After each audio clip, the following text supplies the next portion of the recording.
Olá pessoal, tudo bem? Seja bem-vindo a mais um episódio da Mentoria. Hoje a gente vai falar sobre o mercado imobiliário, tá? Mais especificamente de aluguel de temporada, que é onde se converte mais para CNPJ. Ou então um aluguel convencional quando você tem isso dentro de um CNPJ. Bom, a gente sempre tem um cronograma aqui de KENAI, enfim, de parte tributária, mas eu acho que nessa mentoria a gente tem que fazer alguns pontos antes de a gente tentar seguir essa sequência. Então vamos lá. Primeiro ponto é o seguinte, que é uma pergunta recorrente. Vale mais a pena você ter CNPJ ou PF na parte da tributação sobre aluguel e imóvel? Bom, a gente já fez um conteúdo final do ano passado, em 2025, sobre as mudanças que ocorreram agora em 2026. Você vai começar a ser obrigado a emitir a nota fiscal se você tiver mais do que 3 imóveis em cima de 240 mil e pagar a CBS sobre isso. Então, assim, o ponto é que está se apertando o cerco, e se você de fato declara, se você não sonega, a parte da tributação em si do recorrente sempre vai valer muito mais a pena o CNPJ, porque no pior dos cenários você vai pagar uma alíquota efetiva ali de 15%, 16%, e na pessoa física vai para 22%, 27%. Então sempre vai valer mais a pena você estar com a receita dentro do CNPJ. Aí tem um outro ponto, a parte da legalização, né? Qual é a diferença da legalização da parte do imóvel está dentro do CNPJ e o imóvel está dentro do PF? Bom, basicamente a parte de financiamento bancário, a parte de você comprar um imóvel é muito mais fácil de você fazer isso no CPF. Então as pessoas acabam comprando CPF, até porque o lastro do dinheiro está lá, a renda está lá, enfim. E quando você abre um CNPJ e começa a fazer questão de holds e tal, e você coloca isso tudo dentro do mesmo CNPJ, qual é a vantagem? Você vai abrir com um capital social de 200 mil, vai começar a gerar receita, e o terceiro, quarto imóvel você vai comprar com a própria evolução que você tem financeira, você não aumenta o seu capital social.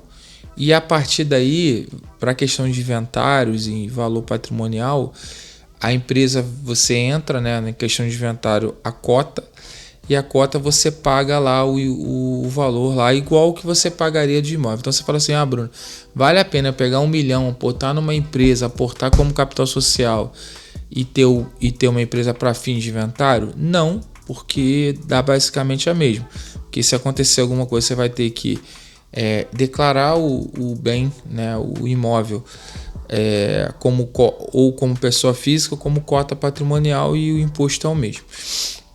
Mas se você fizer um planejamento de a receita gerada no CNPJ, você comprar imóvel por ele, acaba que a longo prazo você vai ter um capital de 500 mil e vai ter 3, 4 imóveis que vai somar 2, 3 milhões, e aí te blinda melhor na questão do inventário. Então quando você tiver um inventário, você vai pagar só em cima de 500 e tendo patrimônio de 4, 5 milhões. Então você não vai pagar ITBI em cima de 3, 4 imóveis, você vai pagar somente em cima da cota patrimonial.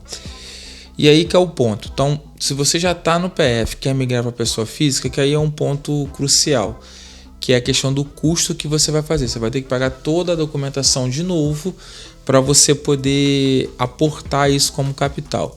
Se você for hold, tem a discussão lá da ITBI, que você não paga ITBI, mas isso está no STF, é sempre um ponto, enfim, que o cartório vai te cobrar e você depois vai ter que buscar os seus direitos, entrar na justiça. Então conte com o valor de ITBI, tal como se fosse uma transação normal. Então se você tem um imóvel de 1 milhão, você vai ter que pagar a escritura e tal, você vai ter um custo ali de aproximado 5, 6% para você transferir para a pessoa jurídica. Então nesse caso, aí você tem que fazer um cálculo para saber se vale a pena você fazer essa transferência, arcar com esses 50, 60 mil, e se isso tributariamente vai te valer a pena. Mas antes da discussão da renda em si, vou trazer só mais um ponto que é referente que é um ponto bem importante, que é referente à finalidade que você quer do bem. Se você tem uma finalidade de comprar e vender, o CNPJ tende a não ser uma boa opção, ok? Por quê?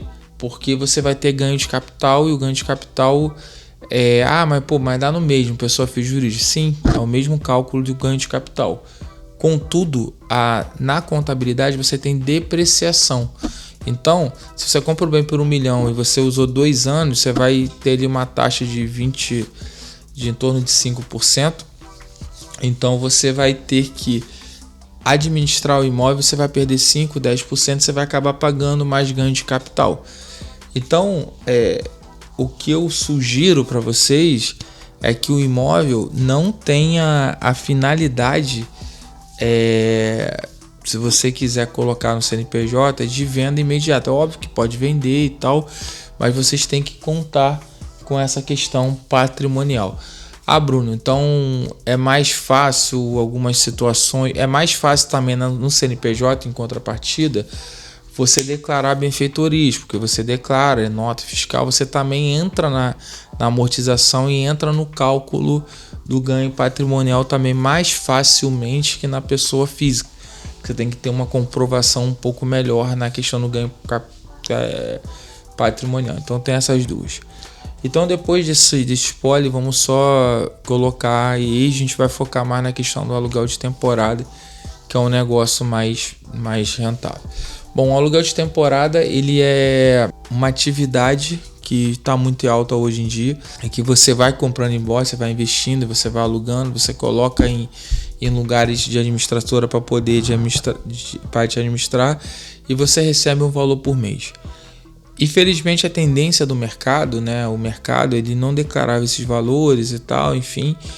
E aí, a partir de 2024, o Airbnb começou a ser obrigado a declarar, não declarar, tá? Seja bem importante, é informar para a Receita quem recebeu. E aí foi um furdunço, a gente tem dois clientes que tem administração, foi uma confusão, enfim. E por quê? Porque o Airbnb começou a informar, mas ninguém sabe o que eles vão fazer de fato com isso. E aí gera uma insegurança e tal. Em 2025 não houve nada, não houve nenhum movimento de obrigatoriedade de declaração. Porque para qualquer tipo de inserção, malha fina, antes a Receita ela te obriga a fazer uma declaração, ou então informar alguma coisa nas declarações existentes. Você vê que ao longo dos anos o imposto de renda foi querendo informação. Hoje em dia você não consegue fazer esse número de inscrição, enfim. E não houve nenhum movimento adicional em relação a isso ao aluguel de temporada.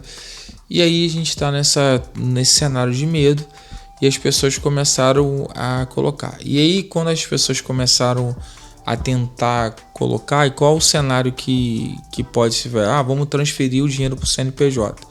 É legal transferir como CNPJ?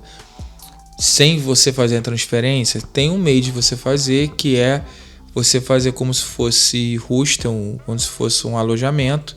Você, como a sua PF, aluga para um CNPJ que pode ser o seu, mas você tem que configurar um aluguel e aqui explorar o imóvel, e você tributa todo o valor em cima desse imóvel. Então você está respaldado em relação a isso.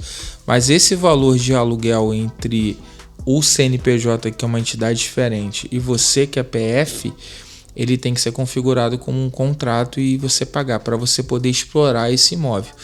Tá? Então, só para deixar claro que essa é a forma correta de você não descaracterizar os movimentos. Porque se esse CNPJ se esse imóvel tivesse dentro do CNPJ, aí sim você poderia colocar aqui. Só que aí tem um ponto: se você tem imóvel, explora o imóvel, tem aluguel, você não pode estar no Simples Nacional, ok? O Simples Nacional você só pode estar se você sublocar, colocar, você tem atividade de alojamento. Se não, se você explora o seu próprio imóvel e entra com uma atividade de imóvel próprio, que está excluído do lucro real e presumido. Bom, foi uma mentoria diferente.